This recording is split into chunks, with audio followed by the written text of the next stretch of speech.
welcome to Man's Model Moments. Now, in the comments of my recent video on mixing World War II RAF colours using ICM Paints, I was asked by a few people about how I create the graphs I use to visually show you some of the information and explain what I'm doing. As such, I thought it might be useful to not only show you that, but also how I generate the information and where I get reference information from, and finally how I use all of this to actually mix colours, because I think it may also help all of you in our understanding of how to manipulate paints to create the colours we need.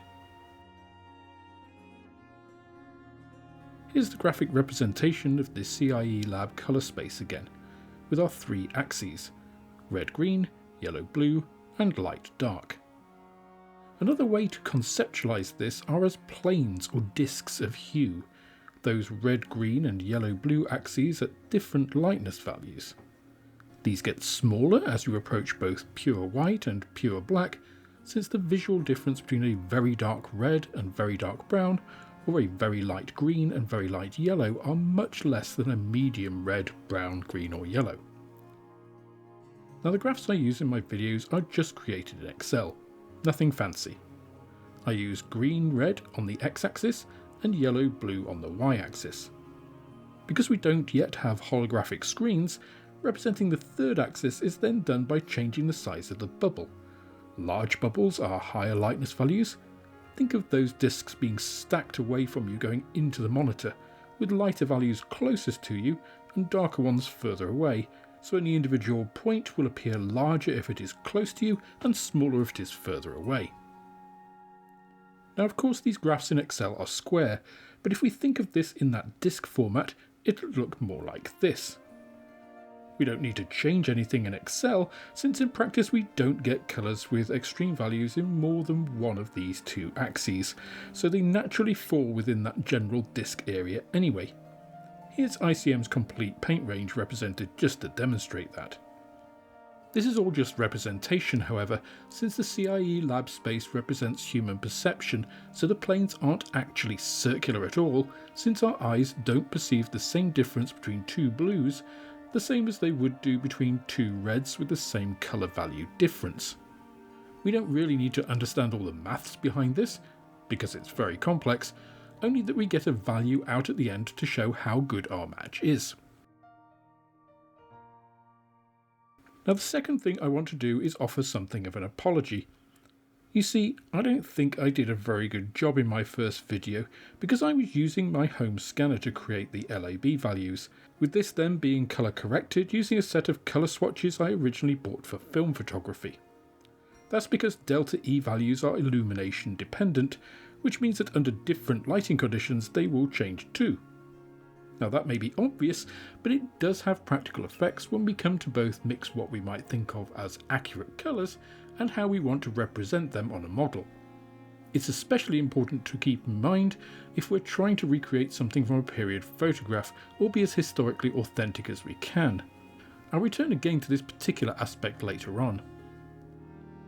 Now, this scanner and colour correction is perfectly fine for comparing your paints by yourself to other values you've generated using the same method. The problem comes when you try to use these with any external data. Those post-scan colour corrections are not flawless, and it meant that my values for my paints weren't always reliable. It wouldn't be an issue if I had World War II colour paint swatches I could scan using the same process, but I don't. I'm relying on published data. The solution to this, of course, is to use a calibrated colorimeter. Once upon a time, this meant a very expensive laboratory-grade instrument costing several £1000s, but with the advent of powerful and affordable LEDs, electronics, and smartphones, this has become much more affordable, with handheld devices now being available for less than £100. These devices also produce results in LAB format straight off the bat, saving a lot of time and reducing calculation errors from conversion of formats to LAB values. So, armed with my new trusty colorimeter, I rescanned all of my paints once more. I've lost count of how many times I've done this at this point.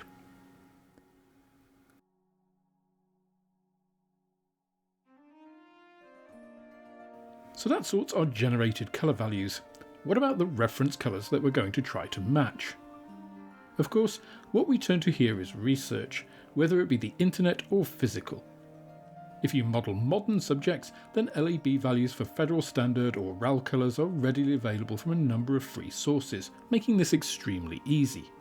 For historical subjects, it can get a tad trickier, though as usual there are extensive discussions and resources for these subjects online. I own both digital and physical copies of the excellent reference book on World War II RAF markings and colours produced by RAF Hendon, for example, and LAB values for the colours cited are also available or can be readily converted from other formats online for free, like at the ASPO's website for example. Ultimately, what you decide is correct for you is your decision, but the beauty of mixing your own colours to something is that if you feel it's not quite right for you, you can then adjust it a lot more easily than a pre-purchased colour. You might think that odd, but I'll come back to that a bit later too when we talk about mixing our colours.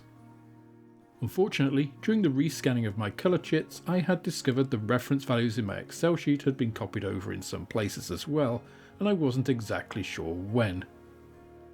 That meant that my RAF mixes were not as optimal as they could be, especially on the blue side of things.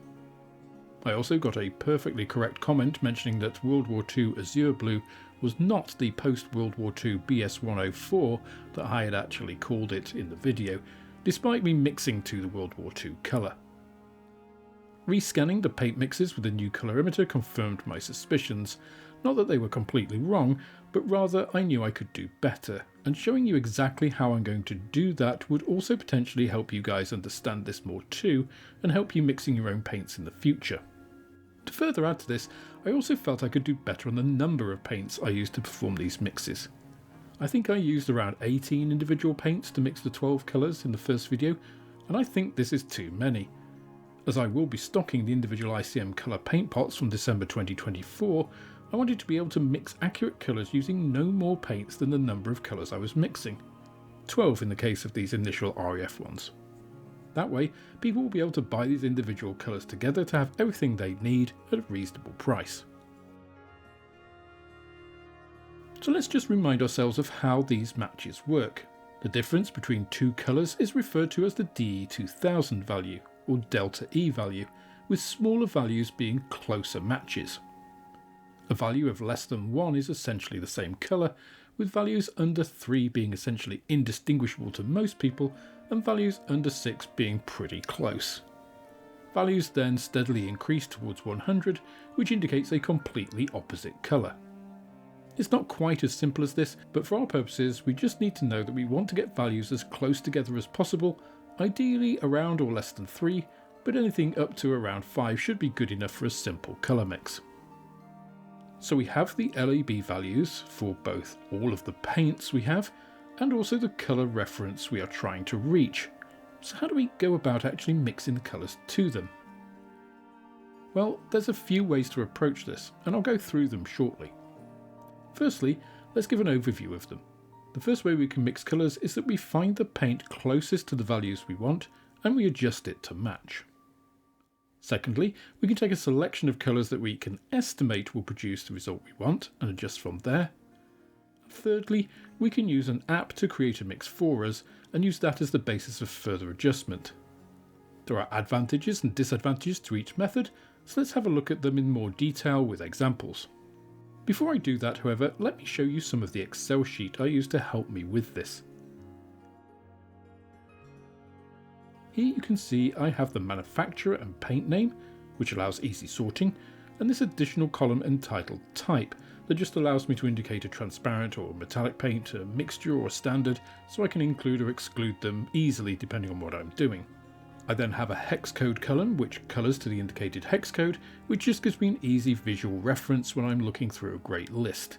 It's easy to spot light colours, blues, etc. by eye rather than reading text or numbers. I then have the actual LAB values, above which are the values of the colour I am trying to match to. These are then followed by 3 columns, L adjust, A adjust and B adjust, which tell me the difference between the value of the paint and the value that I'm trying to match to. The next column is just an addition of the 2 hue numbers, showing me the total colour difference between the 2 colours. Now note that this does not include lightness, this is purely hue, and that's important.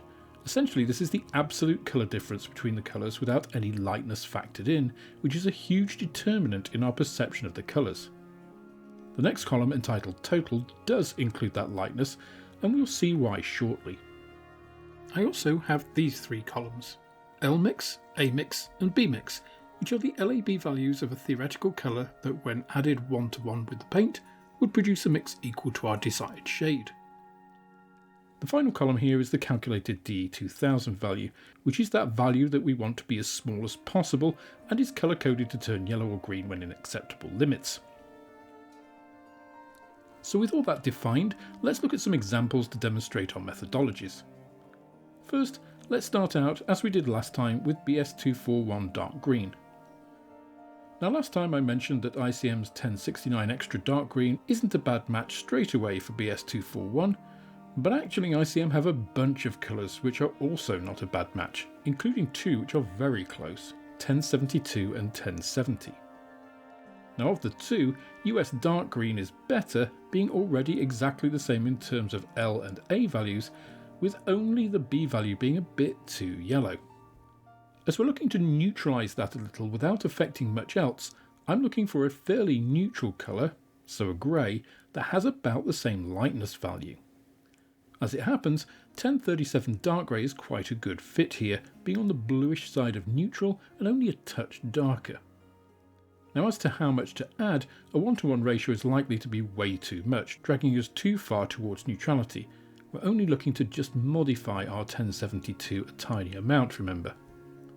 So let's start with a 2:1 ratio then, and we can see that brings us very close. In fact, the DE value here is just 0.98, making this indistinguishable from BS241 to the normal eye. So we're off to a good start here, and we've only used 2 of our self-imposed limit of 12 paints. Of course, we need to reuse some of the paints if we're going to keep that limit, but we're not quite at that point yet. Still, mixing BS241 is a good example of how we can adjust a colour that's already close to our end result. Next, we're going to tackle that elusive and difficult colour, Azure Blue. I'm using the RAF Hendon colour swatches here, and the derived LAB value for Azure Blue is L68.82, making it a relatively light, but not quite as light as BS210 Sky, which has a lightness of 70.91. Azure also has a sort of very light violet tinge to the eye, but it's actually got a slight negative A value of -2.36, making it on the green side of the A scale, but not very much. It is, however, strongly slanted towards blue, obviously, with a -22.26 B value. Unfortunately, we don't really have any paints visually close to Azure, with Sky Grey being most similar, with a DE of 16.28. Which is really completely different. So let's try something else. Let's resort these colours by our hue similarity column and ignore how light or dark they are. Doing this, we find the closest match we have is 1075 grey blue, which isn't quite blue enough, is too green and is way too dark. Now if we visualise these on a graph, it looks like this. There's nothing obvious here, so let's get some help and plot the adjustment values here too, because these are the mathematically derived theoretical colours which, when mixed with our paints, would get us to our desired result. As you can see here, if we connect them all with their opposite numbers, they all meet at the colour we're trying to get to. So let's start eliminating some possibilities here, because many of these colours have nothing in the ICM paint range near these derived numbers. 1075 blue-grey, for example, may be closest to Azure Blue in hue, but there's no paint we can add to it to make it sufficiently blue and tone down the green. This leaves us with 1010 Deep Blue, with 1032 and 1033 to use to reduce that blue down and lighten the shade. Now neither of these is absolutely optimal, but what we'll do is mix them with the Deep Blue, scan them and see the results. Now I just want to take a moment to thank all of you who have supported me directly through YouTube memberships and Patreon. This really does keep the channel going, and without you it would be very difficult for me to be able to continue doing this. Now if you're only just seeing your name on here for the first time, it's because I update this monthly, and if I've prepared some videos ahead of time, then there may still have the old list on, even if the list has been updated since then. Don't worry though, your name will get on the list and will continue to appear throughout your support. If you are considering supporting me, YouTube channel membership is by far the easiest way to do this, since Patreon is becoming a more challenging platform to engage with. Whichever you choose, however, I absolutely appreciate your contributions, and don't forget to come and check out the private members Discord, which you get access to at any level. We'll start with 1032 and add this in a 1:1 ratio to our deep blue. What we get is a lighter blue, but one with much more green than we want. In fact, it's been dragged off way beyond where we expected, and once again I'll come back to why this happens soon. In any case, we still need this to be less blue and to be lighter, so let's try a 2:1 ratio. Once again, we get a lighter, less blue version, but also more green. A 3:1 ratio gets us to about the right blue hue and even pulls the green in a little, but is still way off where it needs to be. In fact, putting all of these together, we can see we're sort of orbiting the colour we want. In fact, we can extrapolate forwards and backwards to predict what less and more of the blue-grey would achieve, and we're never going to get where we need to be by mixing these two paints. Okay, let's try again, this time using the much more neutral sky grey. This doesn't have that green shade the blue-grey does, so maybe this is what we need. When we mix 1010 and 1033 together, however, along with the reduction of the blue and general lightening of the shade, we once again get a greenward shift. This continues as we increase the amount of sky grey, once more orbiting our desired hue. So what is going on here? Well, the main issue with mixing most manufacturers' colours is that we don't actually know what's in our paint. Any paint we buy is actually a mix of pigments, often including white or black to lighten or darken the paint and increase opacity. That is great if we're just applying them, but when we start mixing them we can get unexpected results, because we're not necessarily adding just blue and grey like in this example, we're adding a blue that could be created from a mix of blue, green and black pigments. That means when we lighten this with another blue or light grey, those green pigments can be seen more, shifting the hue over. That's also why you often end up with muddy brownish colours for mixing paints, even quite vibrantly coloured ones, and you don't get the results you expect. The only time this doesn't happen is when you're using single pigment colours, like the excellent acrylics made by Chimera Colours. I'll talk more about those in another video. Anyway, let's get back to our Azure Blue. Let's start again and try this from another angle. Rather than looking at what we have that's really close, let's find a colour which has similar B values. This turns up a couple of other colours, pink and purple. These actually have similar B values but very strong red values in their A values, which is good because we were having a problem with our colours being too green. So instead of trying to use the 1010 deep blue or the very close in hue 1077 dark blue, let's take 1076 deep sky blue, which is both too blue and too green, and we're going to kill that green using the 1004 intense pink, which is also a nice light colour which will help with the lightness value. Mixing these two colours together 1:1, we can immediately see we're onto something. The red in the pink kills most of the green, and the pink having less blue in it also helps bring that value closer to our desired outcome. It's a little too dark, but we can use a neutral light colour, like my favourite Offwhite, to increase that. Doing so pulls the hue a little more to neutrality, but because the lightness is much higher, that's far less noticeable, and we end up with a colour with a DE from Azure Blue of just 1.15, which I'm very happy with. Also remember that these other differences were the colours compared next to one another, so in context any difference less than 3 to 6 is probably negligible on a subject where you've got different colours involved. So those are my two basic LAB based approaches. We use the LAB values of the colours we have together with the target we want, take an approach depending on whether we have a close colour we can tweak using the appropriate colour in the range, and if we don't, or the results for the mix are not as we expected, we can cast our net wider by choosing the main axis of our colour, in this case the yellow-blue B axis, and looking at colours close to that, so we only have to manipulate one colour axis at a time. The last approach we can take is to use an app like the real colour mixer I mentioned last time. The main drawback to this is that you can only select 12 paints at a time to choose from. That's actually fine if we have a general idea of what might work, but you need that understanding to be able to select those paints to start with. For example, when I gave the app 10 paints, all of the blue, pale greys and whites to work with, it couldn't find a solution for Azure Blue. As soon as I added the pink into the palette, it found a very similar solution to the one I came up with, which is equal parts reassuring and also annoying given the time it took me to get that result by myself. There are a couple of other disadvantages of the app too. Firstly, there are sometimes it just can't find any solution at all, or it creates such an extremely complicated and difficult to recreate mix it might as well not have bothered. The final one is that the app is based on an RGB calculation, not an LAB one, and so you can get mixes that are still visually not that close, even if it thinks they are. Even with those drawbacks, however, it's a nice tool to have, especially if you're new to mixing colours or want some ideas of what might work as a starting point. I know it has helped me think of things a different way a few times. So with that, let me give you the revised set of RAF colour mixes that I've come up with.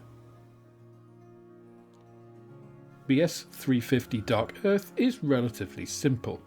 A mix of 1:1 British Khaki with Tan Earth gives a very close match with a delta E of just 1.72.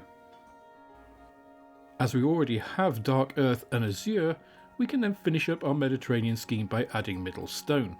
ICM's 1057 Ochre is actually quite a good match, but it needs its vibrancy pulling down a bit, which we can do by adding some of the Tan Earth for making our BS350.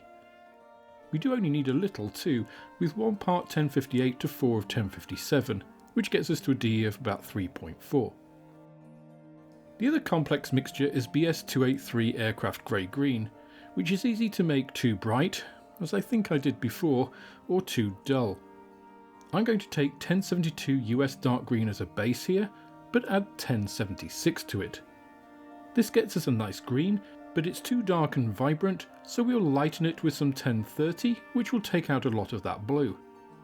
This is getting to an interior green colour, but it still needs pulling down in vibrancy, and for that we're going to add 1 volume of 1058 Tan Earth. This creates that greyish green we're looking for, with a delta E of 2.95. Now let's turn our attention to the greys, which as we saw before are all quite similar. We start with extra dark sea grey, which we actually have a direct match for in 1037 dark grey with a delta E value of 1.81.